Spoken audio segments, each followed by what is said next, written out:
והיא שעמדה לאבותינו ולנו, שלא אחד בלבד עמד עלינו לכלותנו, עמד עלינו לכלותנו. והיא שעמדה לאבותינו, והיא שעמדה לאבותינו ולנו, שלא אחד בלבד עומד עלינו לכלותנו, עומד עלינו לכלותנו. והקדוש ברוך הוא מצילנו, מצילנו מידם. והקדוש ברוך הוא יצילנו, יצילנו מידם.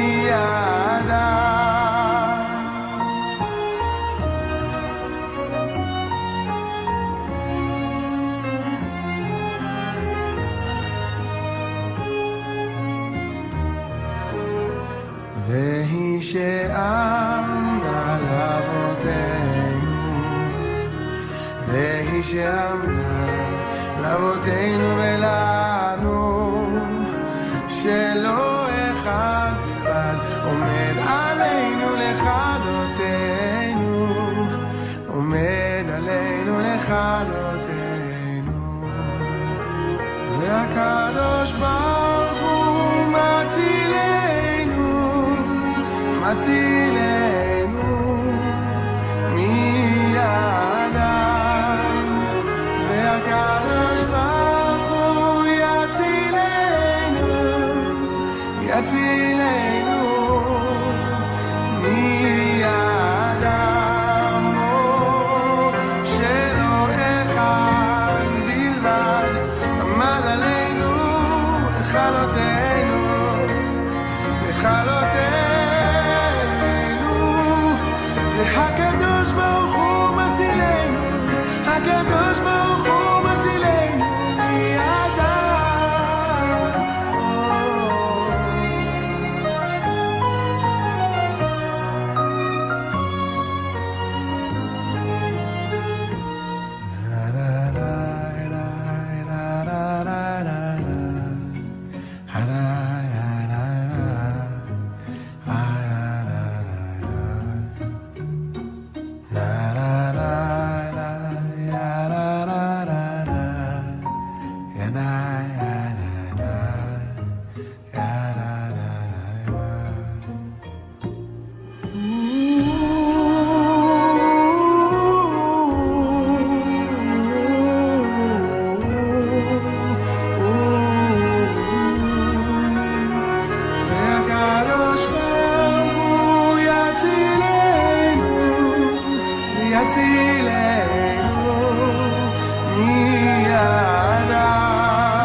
Desde el fondo de mi alma y de mis vísceras al Estado de Israel. ¡Maldito seas, Estado de Israel!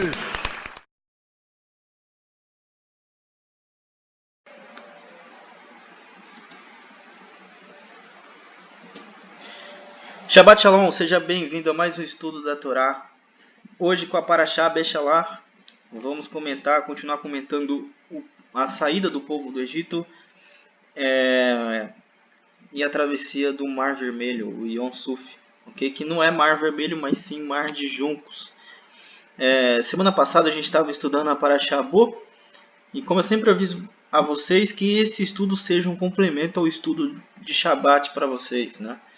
Que vocês estudem essa Parashá com a família de vocês, com o filho, com o pai, com a mãe, ou se são pessoas resistentes ao estudo da Torá, pelo menos leve um pouco sem falar mesmo que é Torá. Leva como conhecimento, eles vão gostar também.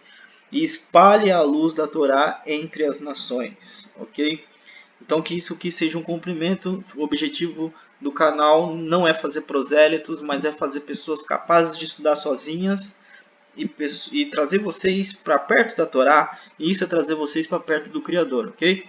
Então seja bem-vindo a mais esse estudo. Se você chegou no canal agora, seja bem-vindo também. Assista essa paraxá e também não deixe de assistir as paraxás que passaram e também as que estão à frente, né? Não sei quando você vai estar assistindo, mas fica aí o meu convite. E se você não sabe o que é Torá, nós temos um estudo chamado o Estudos Iniciais, para você que não sabe nada sobre Torá, aprender o que é Torá, né? Qual é a importância, por que tem que se estudar. E nesses estudos iniciais são respondidos todas as perguntas que você possa ter. Ok? Então seja bem-vindo. Vamos continuar e vamos iniciar o estudo dessa semana nesse Shabat. Então, né, só dando um pause aqui porque ele vai mais rápido que eu.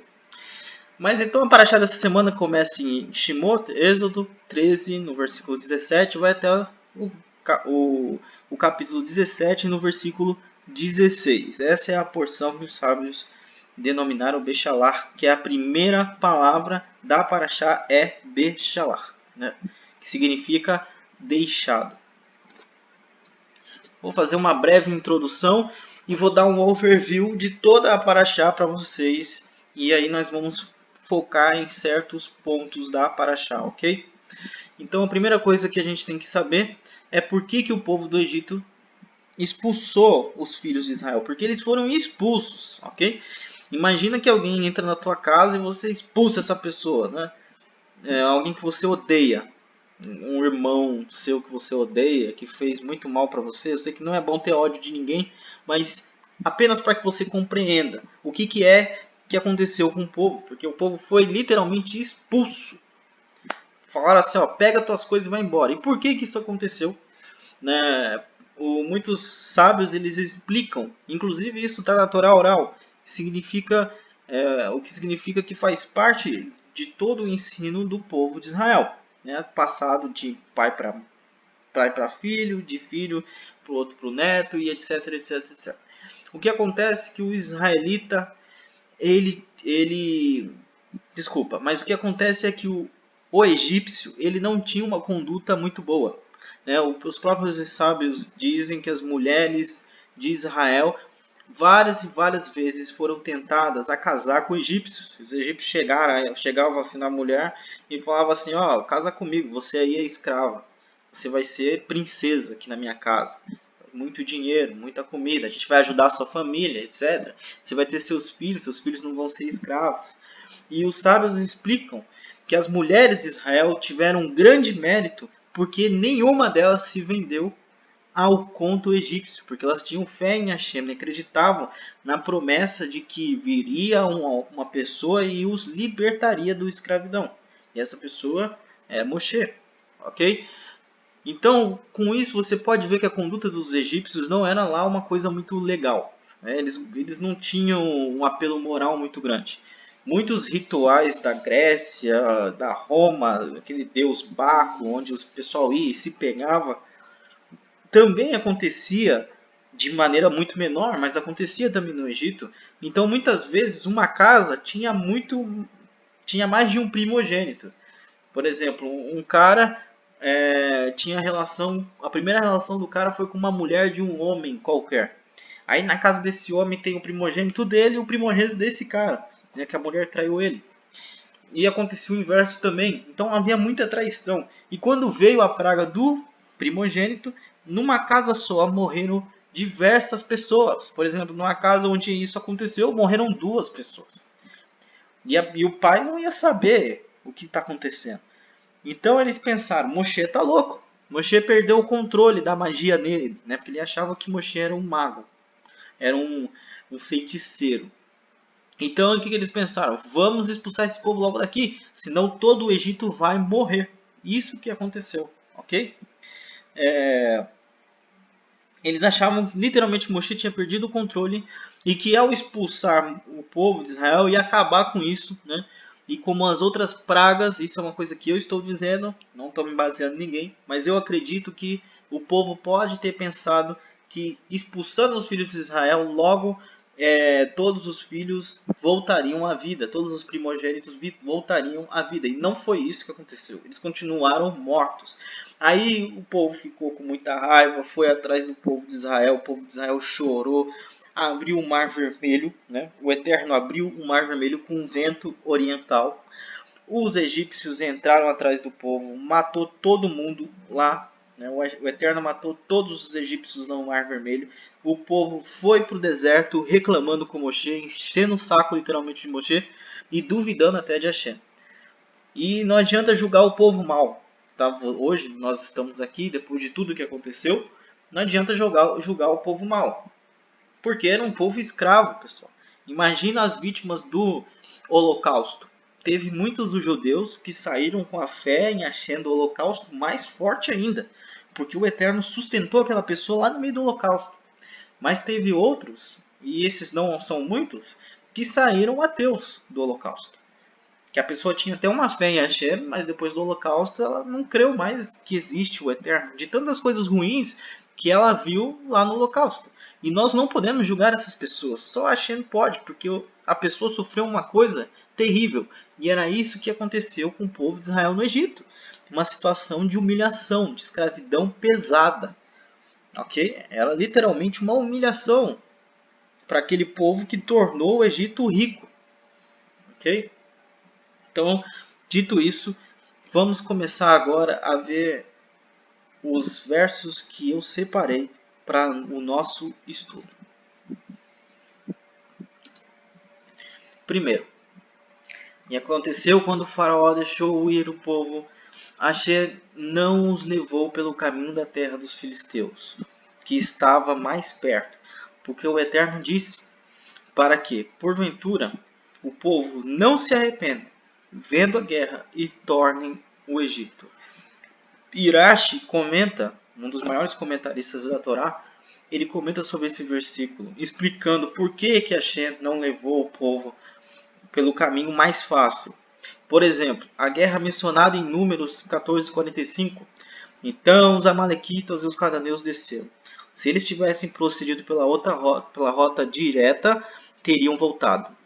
Isto é evidente para o que teria sido o caso se, quando os guiou por um caminho tortuoso, eles disseram, vamos nomear um outro chefe e voltar para o Egito. Se ele os guiou por uma rota direta, quanto mais certamente eles teriam. Falando assim. Bom, esse comentário foi traduzido do inglês pelo Google Tradutor, fica meio difícil de entender, mas vou explicar. Veja o amor do Eterno. E conduziu o povo pelo caminho mais difícil para preservar a emuná. Isso acontece com o povo de Israel e acontece com a gente também. Muitas vezes o Eterno precisa fazer a gente passar por certos sofrimentos que para nós parecem, meu Pai do céu. Mas o Eterno está privando você de passar por sofrimento maior, talvez por coisas que apagariam literalmente a sua fé nele. Então é preciso isso acontecer. E aconteceu com o povo de Israel. O povo se encontrasse, saísse do Egito, mesmo vendo a coluna de fogo, mesmo vendo a nuvem, o maná e etc., o povo ia voltar. Porque não era um povo com uma cabeça normal, era um povo com cabeça de escravo. E o escravo tem tudo na mão, pessoal. Tudo, tudo, tudo, tudo. Porque o seu senhor vai lá dar comida na mão dele, vai lá dar casa, vai lá dar água. Ok? Ele tem tudo. Ele tem tudo do senhor dele, que é o senhor do escravo. Mas o que o escravo perde? A liberdade. E o preço da liberdade é você tem que se sustentar. É você que tem que ir para a guerra. É você que tem que caçar. Ok? Então a cabeça do povo estava uma cabeça de escravos. E esse é o maior dilema da Paraxá. A cabeça do povo de Israel. Que passou anos e anos e não mudou. Vou pedir para minha esposa pegar um pouco de água para mim. A minha voz já estava ruim. Agora está pior.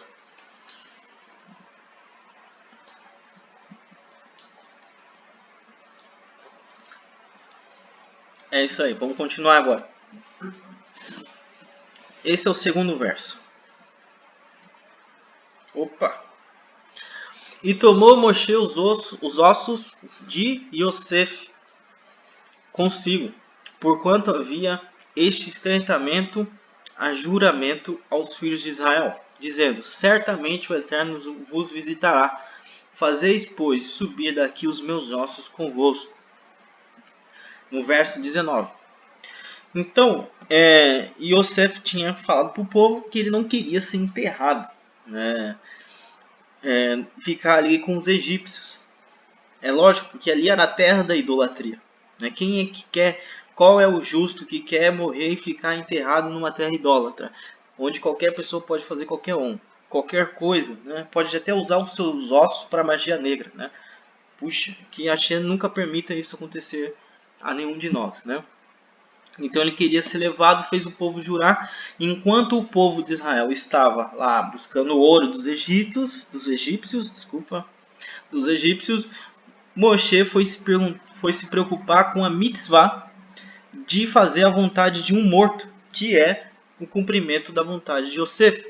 Sabe que fazer a vontade dos mortos, se alguém, sua mãe, seu pai, fala para você: olha, eu vou morrer, mas faz isso por mim. Sabe que essa é uma das mitzvah, uma das maiores, porque não tem como um morto retribuir o bem que você vai fazer. Então só Hashem pode retribuir. Então foi isso que Moshe foi. Enquanto o povo estava recebendo o ouro do Egito, Moshe estava se preocupando com a vontade de Yosef. E o Midrash Haggadah, ele comenta uma coisa muito interessante, eu vou estar lendo para vocês. Ensina que toda a tribo e tribo trouxe seu presidente com ele. O Midrash Tarumah Bechalar 2.1. E Moshe pegou os ossos de Yosef. Como Moshe sabia onde o túmulo de Yosef seria encontrado? É uma pergunta. Eles dizem que somente Será, a filha de Asher, havia sobrevivido daquela geração. E que ela revelou a Moshe onde estava o túmulo de Yosef. Quem é Será, Yosef? Né? Porque meu nome é Yosef.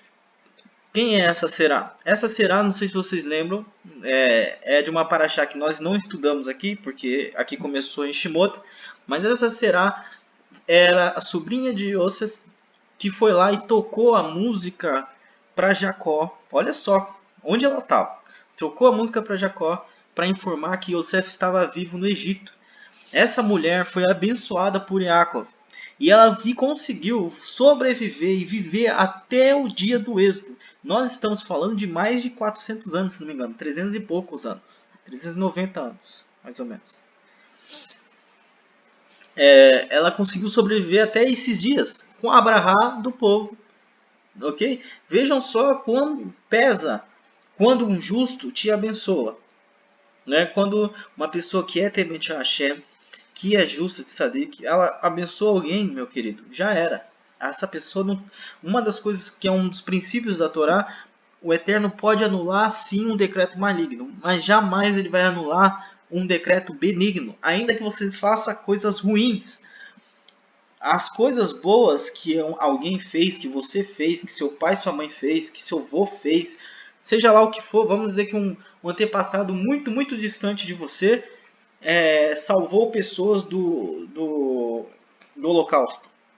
Isso é uma barra enorme, uma bênção enorme. Isso vai refletir na sua vida, mesmo que você seja um perverso. Porque isso não tem como ser anulado. Então essa Será, pela bênção de Yaakov, ela ficou viva e informou a Moshe aonde estaria o corpo de Yosef. E tem mais uma coisa. O povo, na época do início do êxodo, estava perdido. E alguns sabiam a data, que eram muito poucos, que já tinha dado 430 anos, que seria a época que o Moshe tinha que aparecer, mas a maioria não sabia. Aí eu te pergunto, como é que essas pessoas iam saber que o libertador seria real? A pessoa que se diz, eu vim para libertar vocês do Egito. Como que essas pessoas iam saber? Porque poderia vir diversas pessoas e falar querendo fama, glória, etc.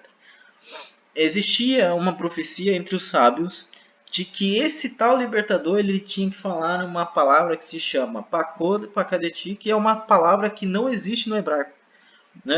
A palavra que existe no hebraico é Pakad, com A, mas este libertador deveria falar Pakod, com O.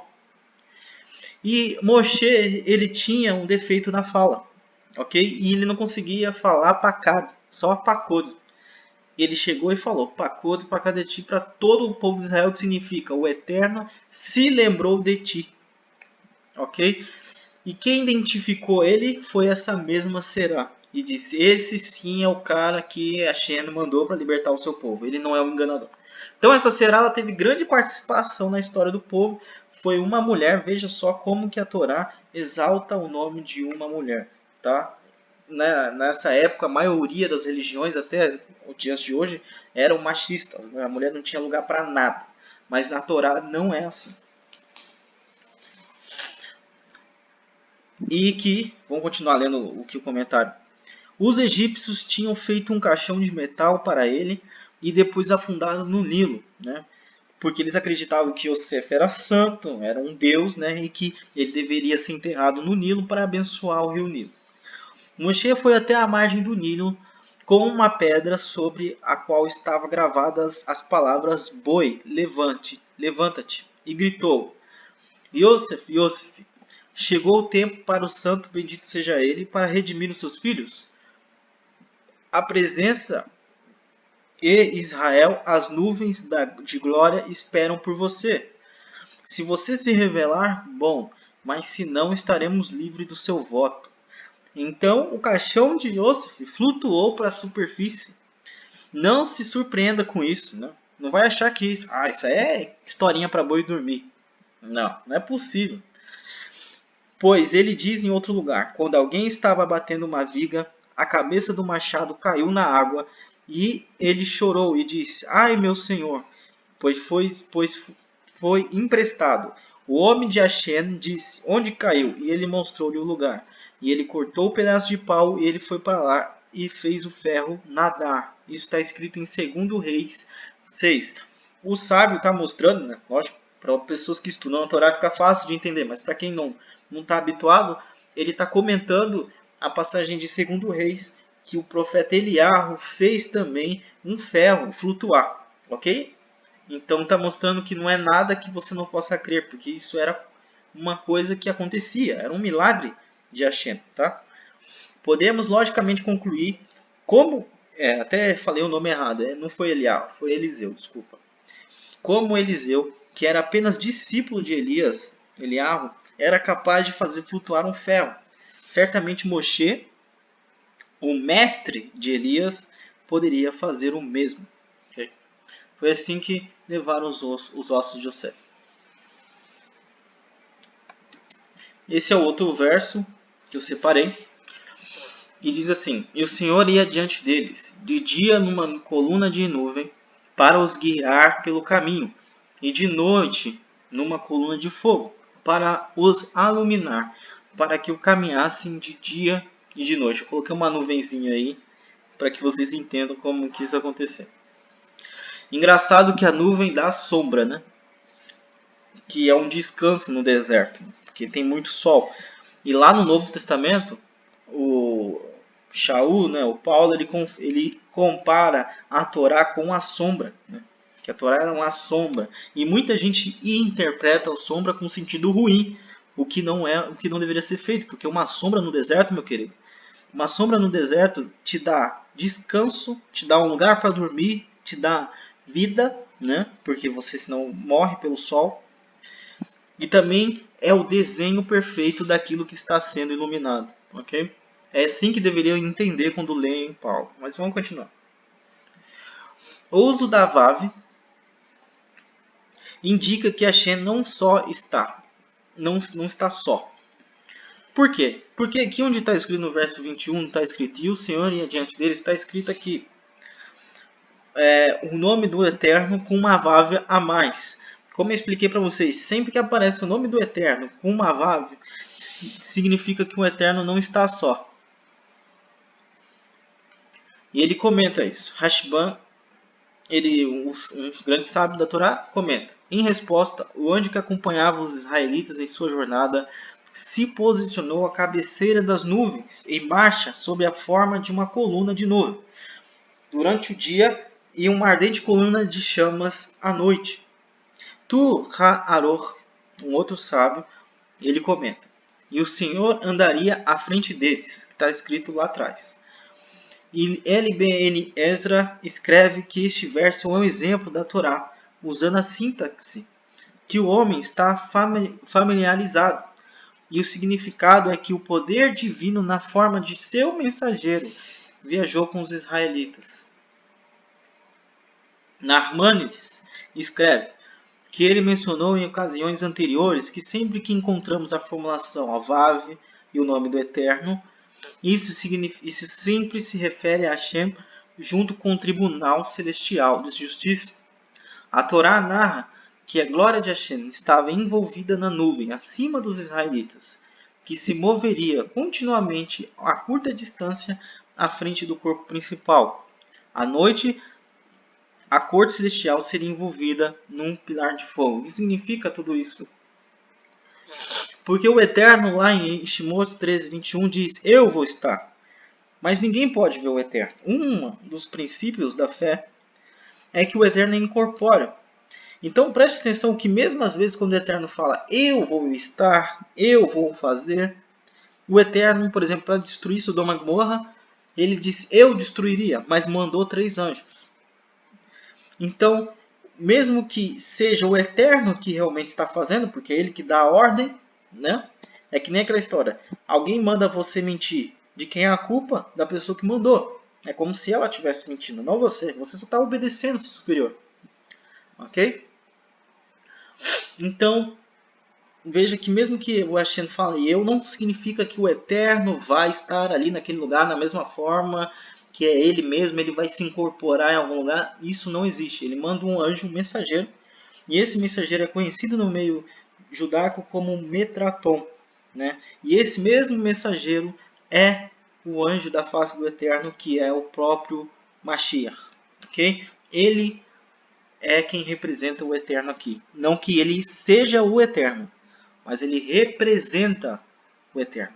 É ele que fala, assim como Moshe representava o Eterno para os filhos de Israel, ok? Vamos continuar. Sendo, pois, anunciado ao rei do Egito que o povo fugia, né? Não apareceu aqui embaixo, agora sim. Que o povo fugia, mudou-se o coração de Faraó e dos seus servos contra o povo, e disseram: por que fizemos isso? Havemos de deixar a Israel para que nos sirva? Aí o Faraó se arrependeu de ter libertado o povo. E Esforno, um grande sábio, ele comenta: no entanto, eles não tinham marchado direto para o deserto como havia afirmado que iriam. Todos eles pediram permissão para marchar para o deserto a uma distância de 3 dias de viagem. Eles tinham agora saído de sua rota planejada para que isso pudesse ser interpretado como uma tentativa de fuga. A nova rota não fazia sentido, mostrando que não sabiam para onde estavam indo, assim como se esperaria de um fugitivo. E ele continua: Faraó concluiu que Baal de Sefom era igual a Hashem e poderia frustrar os seus desígnios. Esse aparente erro foi arquitetado pelo Criador, e desta maneira se infligir suas leis que Hashem trabalha manipulando os corações dos homens. Então, como o Eterno ainda não tinha acabado com os egípcios, né, porque eles ainda tinham um exército, querendo ou não, eles poderiam no futuro vir e destruir o povo de Israel. O Eterno fez propositalmente o povo. Olha só como o Hashem trabalha. Percebam isso, porque isso é importante, porque ele faz isso até os dias de hoje. Ele fez o povo andar errado e fez o povo voltar. E quando o faraó viu isso, os sábios falam que o faraó pensou assim: eles estão perdidos, eles nem sabem o que estão fazendo, olha só. Que mané Deus, o quê? Que Deus que está com eles, que eles estão perdidos? Será que Deus erra? O faraó deve ter pensado isso. Ele imaginou: agora sim os nossos deuses vão acabar com os filhos de Israel. Eles estão voltando para o julgamento. É isso que o faraó pensou. E aquela questão dos primogênitos, então ele foi atrás do povo para matá-lo, para literalmente acabar com ele. Veja e perceba que às vezes na sua vida você está conquistando alguma coisa, a gente está te guiando e tal, e dá coisas erradas, é normal dar errado. Mas você não sabe quais são os planos do Eterno com aquilo que deu errado, porque até as coisas que dão errado podem te beneficiar. Então nunca percam a emuná no Criador. Tá aí o faraó fofinho, né? Amigão do povo, vai vir para matar todo mundo. E chegando o faraó, os filhos de Israel levantaram seus olhos, e eis que os egípcios vinham atrás deles, e temeram muito. Então os filhos de Israel clamaram ao Eterno. Mas eles clamaram, pessoal, não é assim, todo mundo ajoelhou, todo mundo fez uma oração. Não, vocês vão perceber o que aconteceu. O Riscuni, ele comenta, eles estavam muito assustados. Agora vem a pergunta do Riscuni, que é muito boa. Por que 600 mil homens, olha só, capazes de ser israelitas, teriam tanto medo de 5 mil egípcios? Pessoal, não tem nem como equilibrar uma conta dessa. 600 mil é quase 100 vezes, é mais de 100 vezes 5 mil homens. Então, para cada homem egípcio, no mínimo havia 100 homens israelitas. Veja só como o povo tinha uma cabeça de escravo. Disseram que estavam armados. Exatamente, todos estavam armados. Porque eles tiraram muitas armas dos egípcios. Então eram 600 mil homens armados. Seu medo era baseado em sua mentalidade de escravo. Todo escravo tem medo de seu mestre. Esses israelitas ainda não haviam provado a si mesmos que poderiam se defender sozinhos. Vejam só como que estava a cabeça do israelita.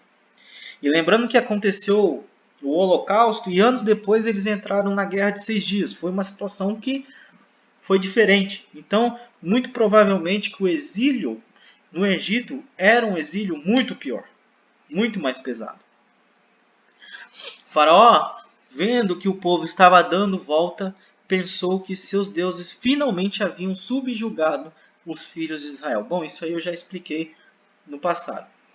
Aí eu coloquei aqui. O desespero pode derrubar qualquer pessoa em qualquer nível espiritual. E o exemplo que eu vou colocar aqui é de Rambam. Yosef, quem é Rambam? Rambam é, se não um dos maiores explicadores, se não o maior explicador da Torá. Foi ele que compôs o livro Mishneh Torah. Ele era um médico, cientista, matemático, sábio da Torá. E também, eu não sei qual é a ciência que estuda os planetas, eu esqueci o nome dela agora. Mas ele sabia praticamente tudo sobre os planetas, sobre o Sol, a Lua, etc. Então o cara era um gênio. E ele compôs o livro Mishneh Torah, que é um livro que eu recomendo que vocês leiam, que tem até lá os 12 princípios da fé no Eterno. Vale a pena vocês conferirem. Ok? Então esse cara era muito inteligente e ele foi obrigado a ser um médico de um grande rei. E esse rei, super legal, esse rei, ele chamou um dia Rambam e chamou um outro médico que também era muito bom. E ele era árabe. Vamos chamar ele de amigão. E chamou esse outro médico, amigão, conta essa história. E falou assim, olha, eu tenho dúvida de qual vocês é o melhor médico. Então, como eu sou um rei muito legal, muito bacana, né? Como eu sou um rei que é da paz, um rei que é paz e amor, um rei muito amiguinho de vocês, eu vou propor um embate para saber qual de vocês é o melhor médico. Qual de vocês é o melhor médico?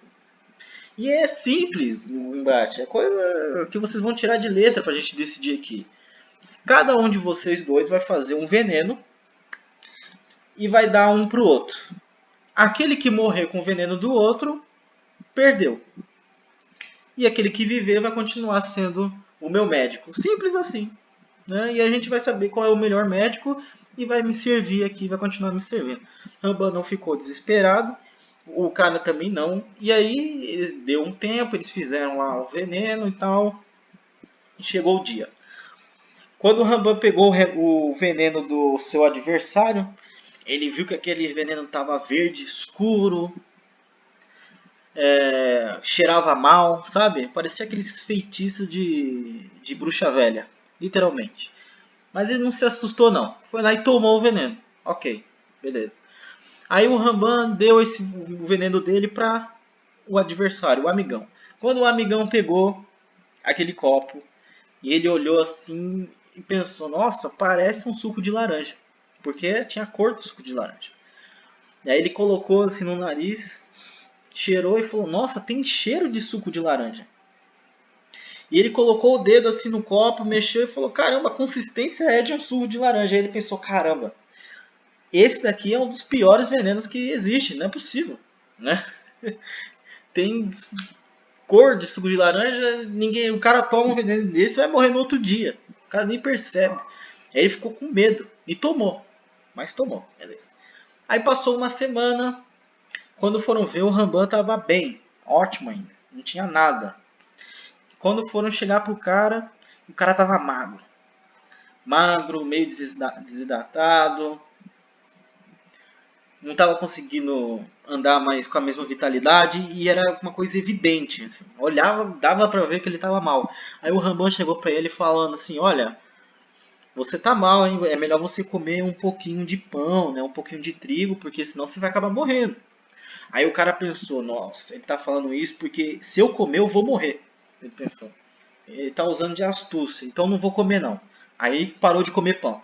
Passou outra semana, o Rambam estava ótimo ainda, com a saúde de menino, de criança.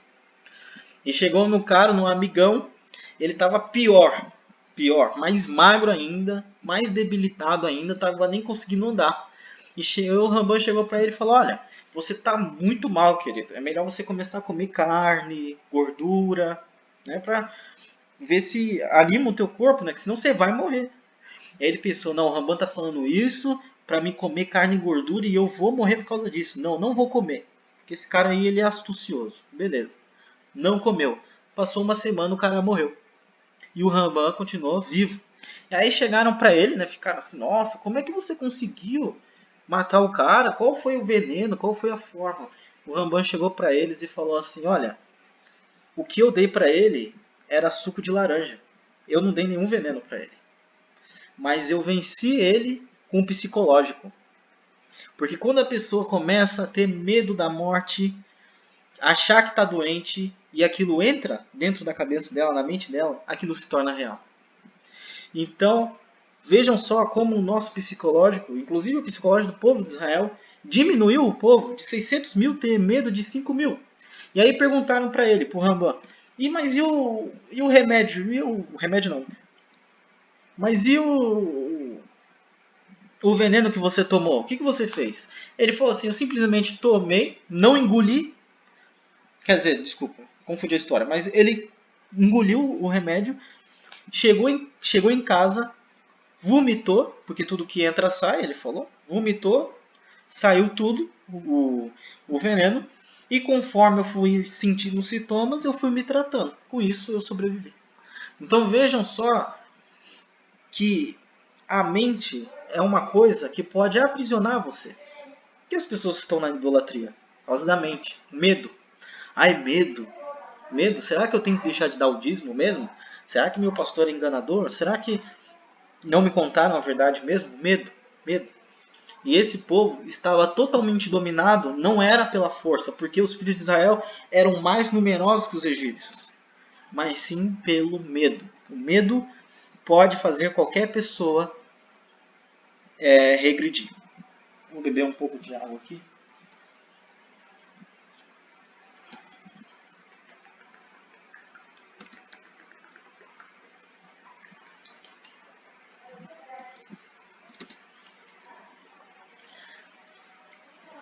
Então o outro verso, ele diz assim, então disse o Senhor a Moshe, por que clamas a mim? Diz aos filhos de Israel que marchem. Isso já na hora do vamos ver. E um comentário interessante do Ha'aror diz assim, eu simplesmente critiquei a natureza da oração que Moshe havia oferecido, ele disse a Moshe que, em vez de proferir uma queixa, ele deveria simplesmente ter perguntado a Hashem como agir nesse novo conjunto de circunstâncias.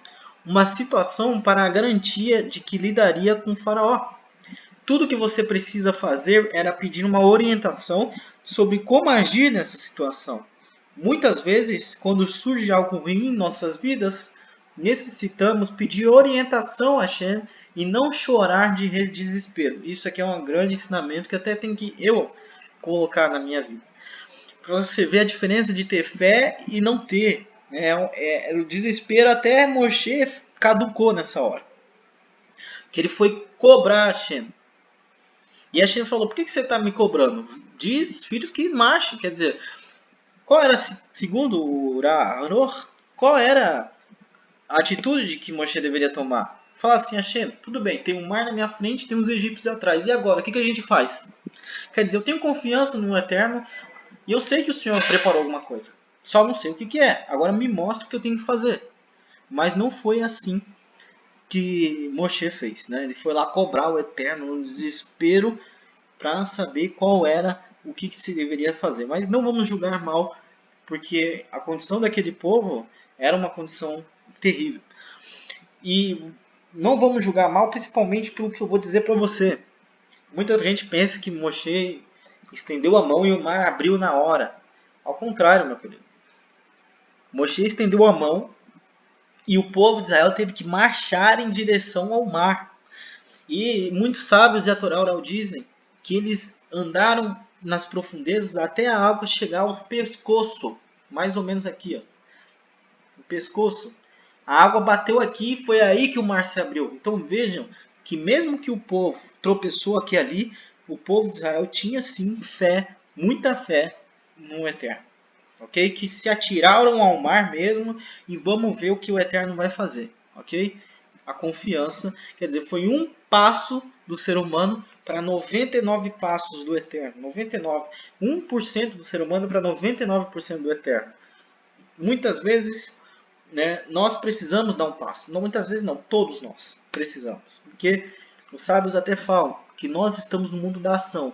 Então, mesmo que o Eterno faça 99% do trabalho, você tem que iniciar ele.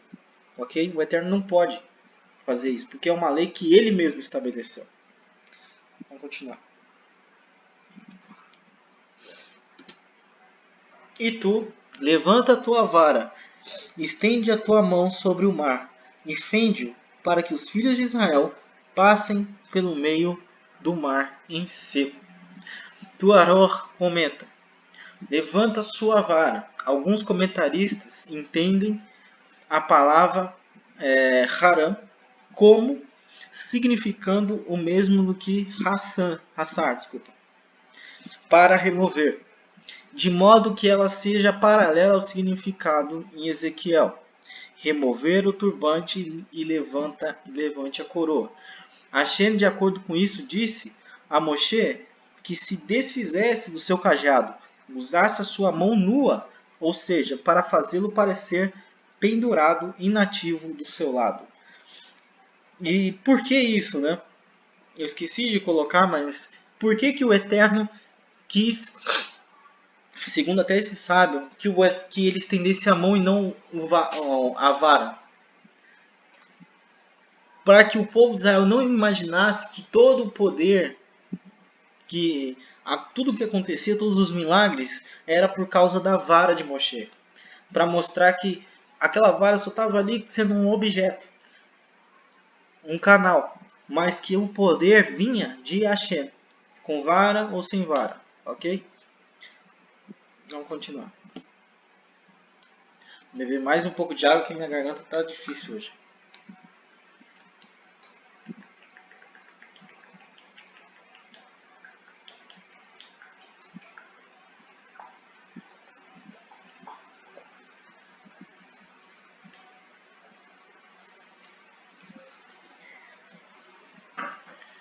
E o anjo do Eterno ia diante do exército de Israel. Se retirou e ia atrás deles. Também a coluna de nuvem se retirou diante deles e se pôs atrás. Eu tenho um comentário de Tu Arroh. Opa! O anjo do Eterno que tinha estado viajando em frente ao acampamento dos hebreus moveu-se e etc. Alguns comentaristas acreditam que o anjo mencionado aqui era o que se manifestou como o pilar de fogo à noite, a fim de prover os israelitas à noite. A razão pela qual esse pilar de fogo é chamado de anjo é que ele desceu das regiões celestes, assim como os anjos têm o hábito de fazer. Durante aquela noite, o anjo tomou posição por trás dos israelitas, a fim de protegê-los contra os egípcios, perseguidores, que estavam se aproximando deles. Assim que a coluna de fogo, que havia viajado à frente deles, mudou de posição, a coluna de nuvem também mudou de posição em sua conta, posicionando-se atrás deles, para que os egípcios não pudessem ver exatamente onde os israelitas estavam localizados. Em vez de o pilar de nuvem partir à noite, como estava fazendo até agora, nessa ocasião permaneceu de serviço. Mas, em vez de na frente do povo, atrás dele, ele escureceu a atmosfera, tornando mais difícil para os egípcios verem. LBN Ezra descreve o anjo em questão como Shar-Hagadol, o comandante em chefe dos exércitos celestiais. Ele costumava acompanhar os israelitas marchando na frente deles. É esse anjo que a Torá tinha em mente ao escrever, e o Senhor andava à frente deles durante o dia, mas em vez de na frente das pessoas atrás. Então veio um segundo anjo, ok? E esse anjo, como até o LB Ezra, que foi um grande sábio, ele descreve ele como Shar-Hagadol, significa que é o anjo o maior deles, e é conhecido como Metraton. E esse anjo é o Mashiach, meu pessoal. E olha só, ele estava escurecendo, né? Passou para trás do povo e começou a escurecer a atmosfera para que nenhum dos egípcios pudesse ver os israelitas. Por quê? Porque senão o egípcio poderia pegar uma flecha e tentar acertar qualquer israelita, qualquer hebreu. Poderia tentar atravessar e etc. E por causa disso eles ficaram sem visão, literalmente cegos, de ódio e de visão também, né? E foi por causa disso que quando os filhos de Israel atravessaram o Mar Vermelho, eles foram atrás dos filhos, porque eles estavam cegos. Eles não estavam vendo muito o que está acontecendo. Porque pensa bem, pessoal, você é um cara... Você é um egípcio, você se coloca no lugar de um egípcio. E você quer matar o pessoal, os hebreus. Mas aí você vai ao encontro dele e vê o Mar Vermelho aberto, meu querido. Você acha mesmo que você não ia ficar com medo? E não ia querer voltar? Só que, o que acontece? Quando eles entraram, quando eles foram atrás, foram permitidos ir, olha só o domínio de Hashem. Quando Hashem permitiu que os egípcios atravessassem o mar junto, eles entraram no mar, foram, e aí que foram se dar conta que eles estavam atravessando o Mar Vermelho. Só que quem estava atrás estava empurrando quem estava na frente, então já era, não tinha mais como parar isso. E os 5.000 entraram e os 5.000 morreram no Mar Vermelho. Ok? Então Moshe estendeu sua vara sobre o mar, e o Eterno fez retirar o mar por um forte vento oriental, toda aquela noite. E o mar tornou-se em seco, e as águas foram partidas. Moshe estendeu a mão sobre o mar, isso eu estou citando o Targum, com a grande e gloriosa vara que foi criada no princípio, e na qual estavam gravados e expostos o grande e glorioso nome, que é o nome de Hashem, e os 10 sinais que havia ferido Mitzarim, e os 3 pais do mundo, e as 6 mães e as 12 tribos de Jacob, as matriarcas e os patriarcas. Logo o Senhor trouxe o vento do leste, veemente, sobre o mar, a noite toda, e secou o mar, dividiu as águas em 12 divisões, de acordo com as 12 tribos de Jacó. Então ficou, tá vendo a imagem aí? Ficou mais ou menos parecido com isso, né? Ficou literalmente congelado, parecia uma muralha, ok? Literalmente. E foram 12 caminhos e não um só. Isso, pessoal, está escrito no Targum. Para quem não conhece o Targum foi uma cópia da Torá em hebraico para o aramaico. E é uma cópia que é anterior à cópia em hebraico, porque a cópia em hebraico que foi traduzida para o aramaico se perdeu. Então o Targum é uma versão da Torá em aramaico mais antigo do que a Torá em hebraico, ok? Por isso que eu estou citando o Targum.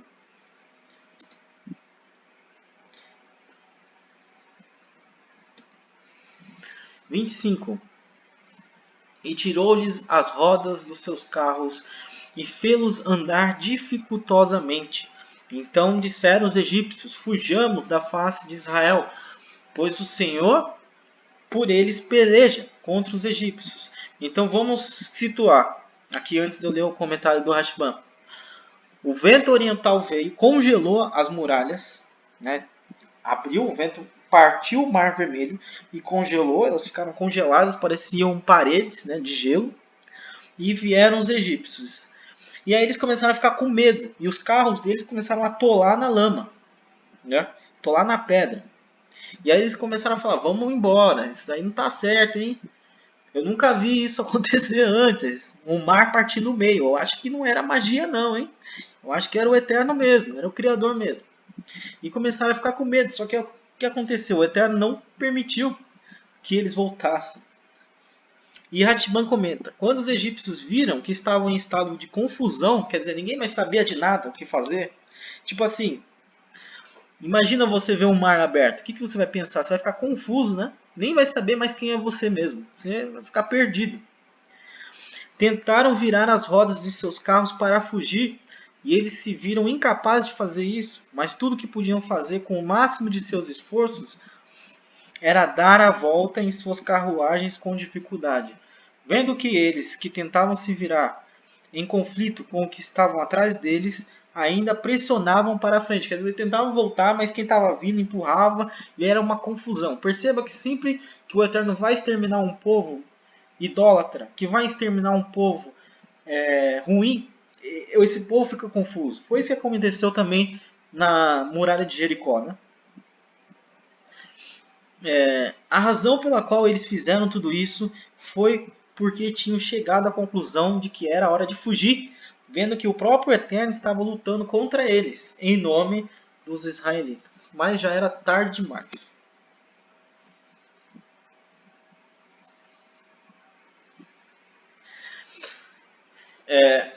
Então vamos continuar. E viu Israel a grande mão que o Eterno mostrara aos egípcios. E temeu o povo de Israel ao Eterno. E creu no Senhor e o Moshe, o seu servo. Né? E isso eu trouxe porque o Mashiach também é servo do Eterno. Mas veja, em quem o povo creu primeiro? No Eterno. E o Risconi ele comenta, em seu servo Moshe, os israelitas agora estavam cheios de respeito pela qualidade dos poderes proféticos de Moshe. E aquilo, Moshe era o homem mais humilde. E por causa que ele era o homem mais humilde da face da terra, que está escrito na Torá, ele foi exaltado pelo Eterno. Ok? Vamos continuar. Aqui está a canção. Vai comentar sobre a canção dos filhos de Israel. Vou mover isso aqui. Acho que diz assim: Então cantou Moshe e os filhos de Israel este cântico ao Eterno, e falaram, dizendo: Cantarei ao Senhor, porque sumamente se exaltou, e lançou no mar o cavalo e o seu cavaleiro. Lá em Sanhedrin, no Talmud, 91b, comenta: é ensinado em uma baraita que o Rabbi Meir diz: de onde é a ressurreição dos mortos derivada da Torá? É derivado de um verso, como é declarado: Então cantou Moshe e os filhos de Israel, cantarão este cântico ao Senhor. Eu li errado. Então Moshe e os filhos de Israel cantarão esse cântico ao Eterno. Não é dito cantou no verso, mas em vez disso, o termo eles vão cantar, quer dizer, no futuro. É indicando que Moshe vai voltar à vida e cantar a canção no futuro. A partir daqui, está provado que a ressurreição dos mortos é derivada da Torá. Em uma nota semelhante você pode dizer: então Josué edificará um altar ao Senhor do eterno Elohim Israel no Monte Ebal. Josué 8:30. Não é dito construído no verso. Em vez disso, o termo construirá. É declarado a partir daqui a ressurreição dos mortos. Não estou dizendo que de reencarnação, estou falando sobre ressurreição, né? Que no fim o Eterno vai fazer o povo ter uma ressurreição. Aí vamos comentar aqui as canções. Eu vou ler esse texto para vocês. A canção de Hazinu, isso vai ter muitas paraxá. Hazinu é uma paraxá muito lá na frente, né? Descreve poeticamente o que acontecerá ao povo judeu até os fins dos dias. Prevê o castigo por transgredir o pacto de Hashem. Descreve como, por fim, Hashem punirá aqueles que erraram contra eles no exílio. Tem um negócio na minha frente, eu não consigo ler, então vou pular esse verso. Etc. Né? Das quais Hazinu é a quarta. Adam recitou a primeira shira, que é a canção, no Gan Eden. Ele compôs o Mizmor Shir Le Yom HaShabbat, uma canção, um poema para o Shabat. Né? Só explicando que no mundo vão existir 10 canções. Isso são sábios que dizem. Então ele vai citar aqui todas as canções. Né? Vai começar com Adam. E essa canção, se não me engano, é o Salmo 92. Foi registrado pelo rei Davi em Terrilim.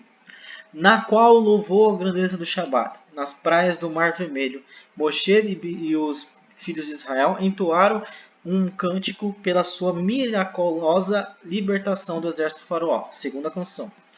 Os filhos de Israel entoou uma canção em louvor ao poço de Miriam, na Parashá Hukat. Moshe ensinou ao povo a canção de Hazinu no dia de seu falecimento. Quando Yehoshua lutou com os Emoritas no Givon e no Sol, milagrosamente se deteve seu curso em benefício do exército judaico conquistador, e Yehoshua cantou uma canção. Débora e Barak compuseram uma outra shira, uma outra canção, quando o Eterno entregou os inimigos em suas mãos, incluindo o general cananita Sisra. Quando Haná deu à luz a Shemuel,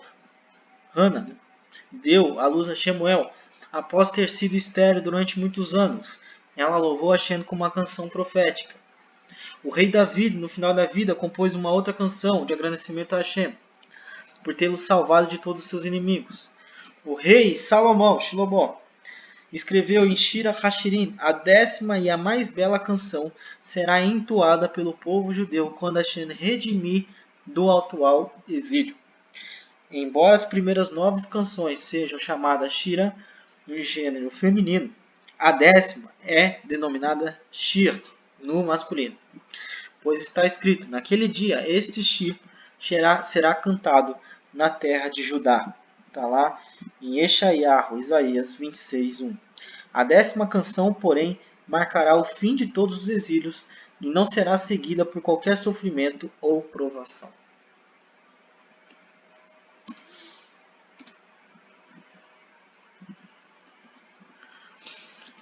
Então Miriam, a profetisa, a irmã de Arão, tomou o tamboril na sua mão, e todas as mulheres saíram atrás dela com tamborins e com danças. Está falando de Miriam. Logo após a canção de Moshe, também começou a louvar o Eterno com uma canção. Rashi, em Êxodo 15:20, ele comenta: Miriam, a profetisa. Mas aonde ela havia profetizado? Quando ela era a irmã de Aaron, sozinha. Antes de Moshe nascer, ela disse: minha mãe, em algum momento dará à luz a um filho que livrará Israel. Está aí, desde criança. como está escrito no Tratado de Sotá 12b. Outra explicação, a irmã de Arão, porque ela arriscou a sua vida por ele, por Moshe, suplicando em seu nome. Portanto, possivelmente incorrer no desagrado de Hashem quando foi acometida de lepra, ela é chamada pelo nome dele. Então, vejam só o que a Torá dá a uma mulher. Lembrando que a maioria das religiões naquela época, principalmente, eram machistas. Né? Mas a Torá, que vem do Eterno, sabe de diferentes maneiras honrar homens e mulheres. Então Miriam também tinha uma grande parte, uma grande intervenção no povo. Inclusive, ela é considerada uma pessoa que ajudava as outras mulheres a terem recato, etc. Muitas leis de recato foi ela que ensinou a todo o povo de Israel. Ok?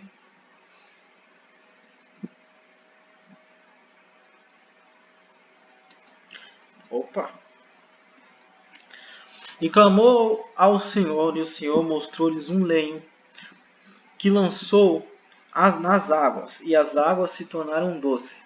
Ali lhes deu estatutos e uma ordenação, e ali os provou. Aqui já está falando muito tempo depois que o povo atravessou o mar, e etc. E o Rahaim, ele comenta, o povo murmurou contra Moshe. A Torá critica a maneira pela qual o povo provocava uma briga. A Torá não nega a validade de um povo pedindo água potável, ou seja, a pergunta, o que devemos beber? Eles deveriam ter solicitado suas necessidades de maneira apropriada. Aí serve para que nós também temos uma noção. Né? Vai pedir para Hashem não é teu amiguinho. Né? Não vai exigir do Criador. Saiba pedir as coisas por eterno, sempre com humildade e submissão. Aí tem mais um comentário. Em Bará, ele deu a eles algumas seções da Torá, a fim de que eles pudessem dedicar-se ao estudo, a saber, as seções que contêm os mandamentos do fermento, do Shabat e a novilha vermelha, a Parashá Hukat, e a administração da justiça. Veja que todos esses mandamentos o Eterno deu para os filhos de Israel, já para eles irem estudando, desde esse momento. E por que eu coloquei isso? Né? Por que tem de importante Moshe e Yosef? Né? Por que tem de importante que eles aprenderam sobre a vaca vermelha? Porque nós estamos falando do ritual da vaca vermelha que tem total ligação com o Mashiach. Isso nós só vamos ver quando chegar na Parashá Hukat, mas eu já quero colocar na ideia de vocês, né, que a Parashá, quando nós chegarmos nessa Parashá, vocês verão claramente a ligação com o que o Mashiach veio fazer, né, porque é um mandamento que até hoje não é compreendido. Os próprios sábios da Torá, nenhum deles compreendeu o significado da novilha vermelha. Por quê? Porque a novilha vermelha tinha que ser morta e o povo tinha que tocar nas cinzas dela para se tornar impuro. Olha só, o Eterno manda o povo se tornar impuro. E depois ir se lavar com a água para poder se tornar puro de novo. E aí os sábios não sabem o significado disso. Mas isso tem a ver com a redenção de Israel. Né? E com o Mashiach, né? Sobre tocar em alguém leproso, Isaías 53, né?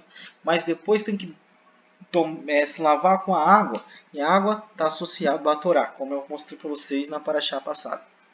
Então, está aí a pessoa que está em qualquer lugar, primeiro ela tem que se identificar com a idolatria, com o cristianismo, para depois ir conhecer a Torá, que é a água. Então está aí o grande significado que eu não vou dar muito, né,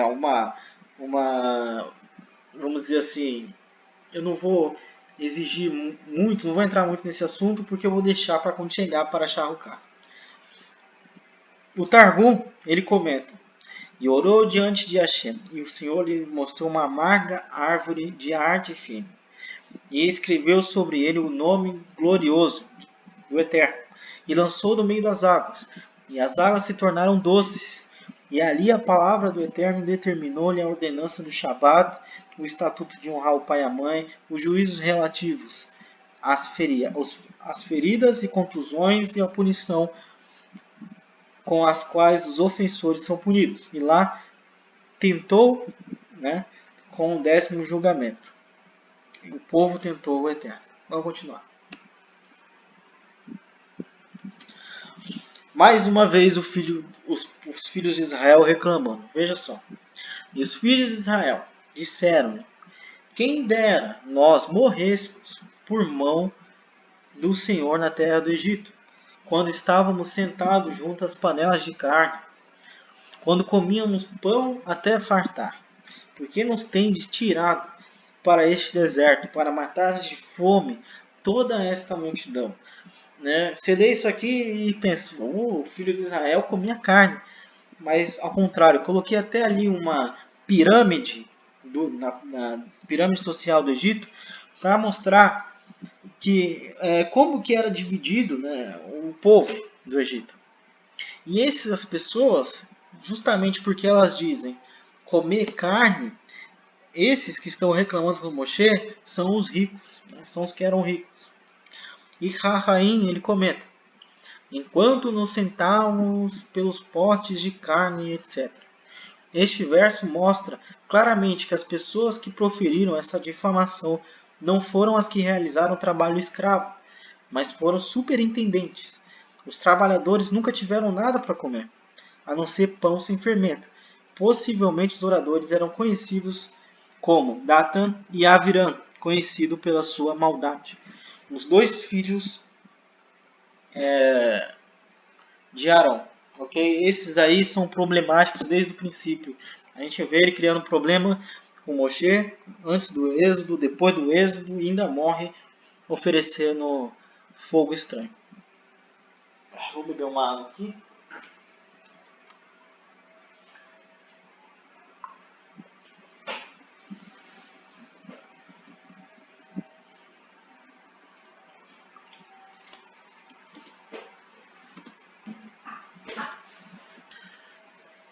Opa, o negócio tem que estar mais apressado do que eu.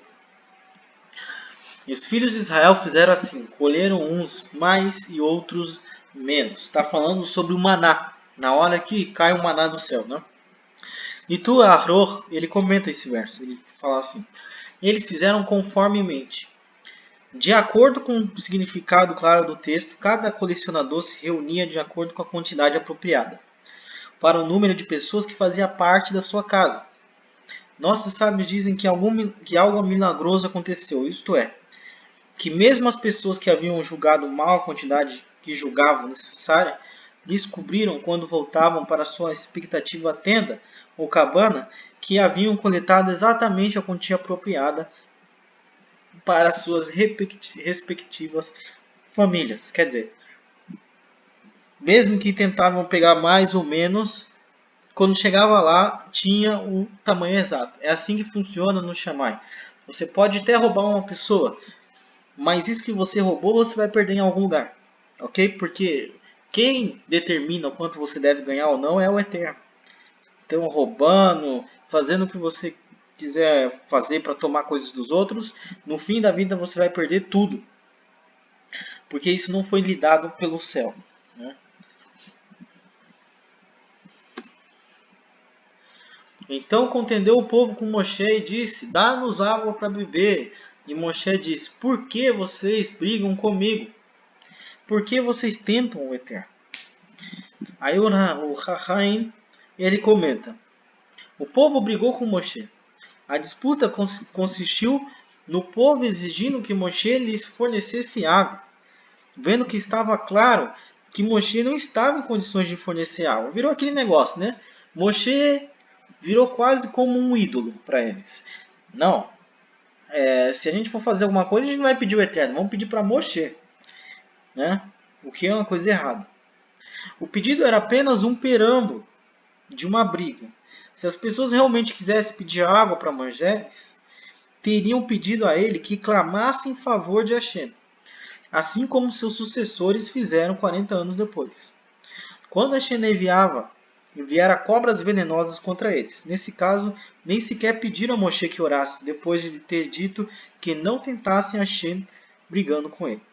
Alternativamente, eles exigiam água, tanto quanto um credor exige um pagamento de uma dívida do seu amigo.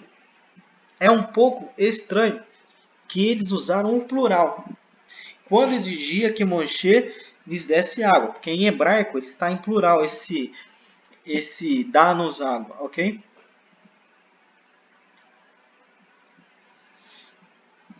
Portanto, podemos supor que eles incluíram o Eterno em sua demanda.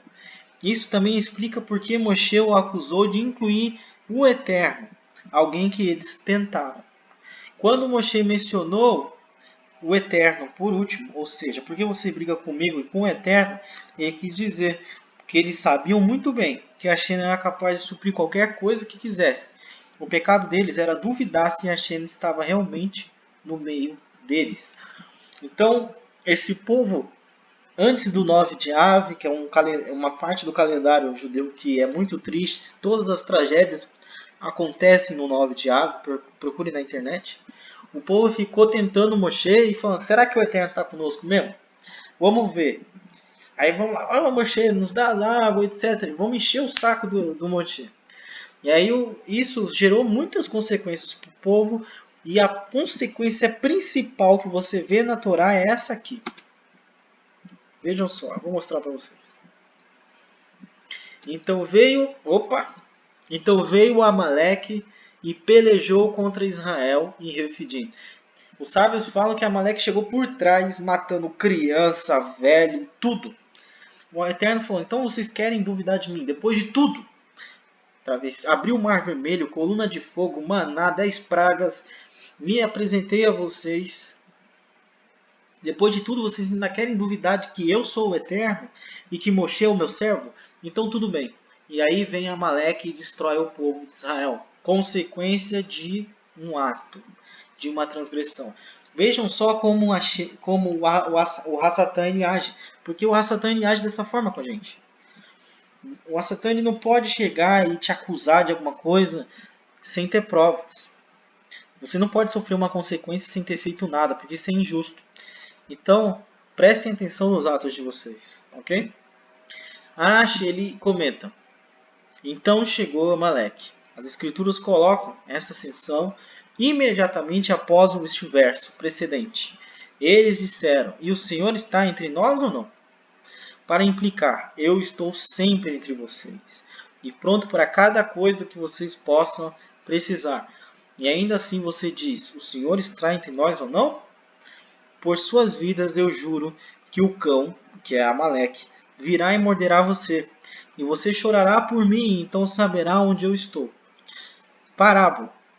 Pode ser comparado a um homem que carregou seu filho em seu ombro e saiu em uma viagem.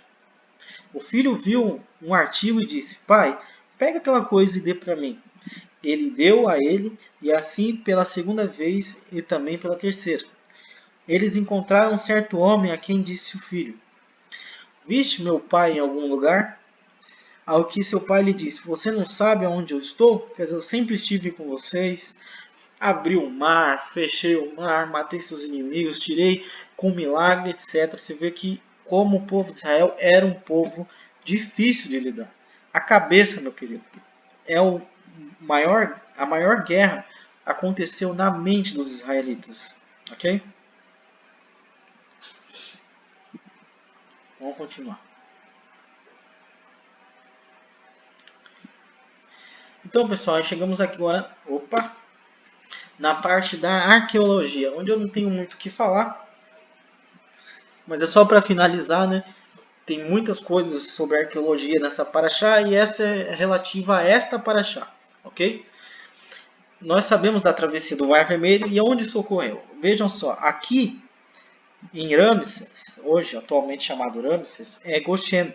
É a terra que Sara ganhou do faraó e é onde o povo de Israel ficava. Tá vendo aqui em cima?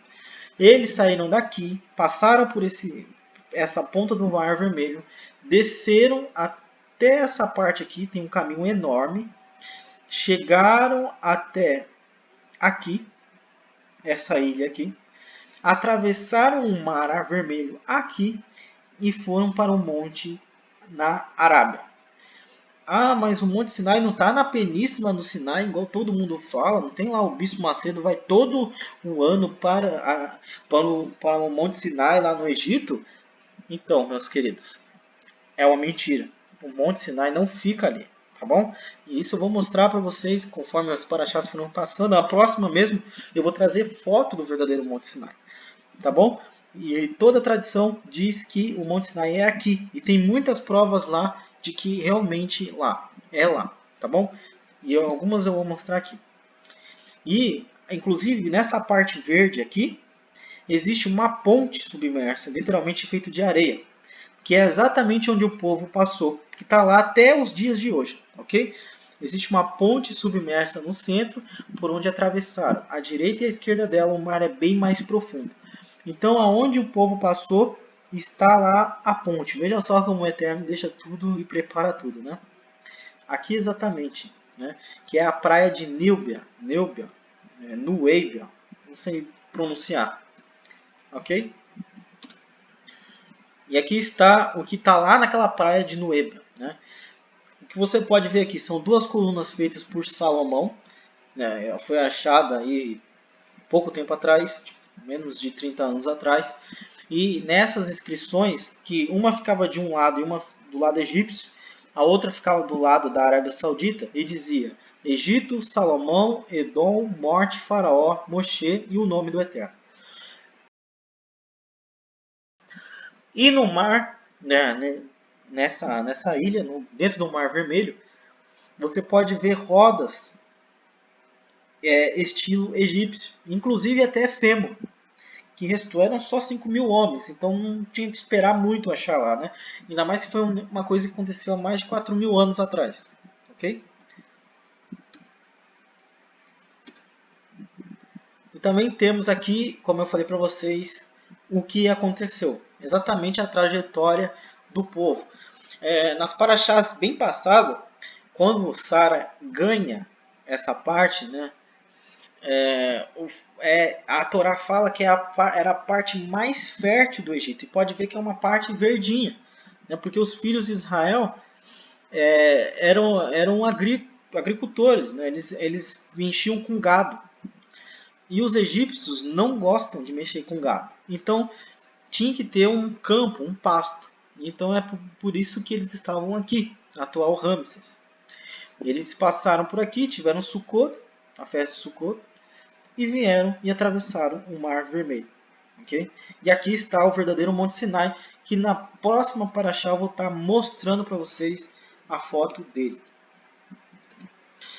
Só para citar para vocês, lá no Novo Testamento, o próprio Rav Shaul, Paulo, ele fala assim, ora, esta é Agar, e o Monte Sinai na Arábia, não no Egito, e corresponde a Jerusalém atual. Tá? Ele estava falando de um assunto que não tem nada a ver com a paraxá, mas o importante é ele citando o Monte Sinai na Arábia, porque realmente o Monte Sinai estava na Arábia. Está na Arábia até os dias de hoje.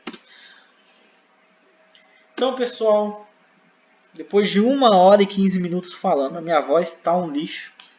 Inclusive, eu quero dizer para vocês que eu estou com dor de cabeça, mas mesmo assim estou me doando para o estudo da Torá, para que vocês aprendam a Torá também, junto comigo. Que vocês compartilhem seu conhecimento também aí nos comentários. Depois de tudo isso, que a Hashem abençoe todos vocês, né? Eu espero que em breve tenham pessoas aqui para me ajudar, homens que o Eterno separe, para que possam também comentar a paraxá e não deixem tudo comigo. Isso é o que eu mais desejo. Se você se você quer também participar, manda um contato, ok? Então, eu encontro vocês na próxima paraxá, no próximo Shabbat. Que a Hashem abençoe todos vocês. Entrem em contato conosco. Em breve teremos um grupo no WhatsApp, lá para março. Então entre em contato já para deixar sua vaga. Que a Hashem abençoe vocês. Que a semana de vocês seja uma maravilha, abençoada. Qualquer coisa, qualquer dúvida, qualquer questionamento, qualquer até aprendizado que você possa ter estudado, também coloca aqui nos comentários, que eu vou estar respondendo. Compartilhe se você acha que merece. Curta se você acha que vale a pena curtir. E o mais interessante, que eu acho que é o melhor que você pode fazer, leve esse conhecimento para outra pessoa. Você mesmo, sem precisar de vídeo, de nada. Fale do conhecimento da Torá. Leve luz para as pessoas, ok? Que a Sheena abençoe todos vocês. Até a próxima.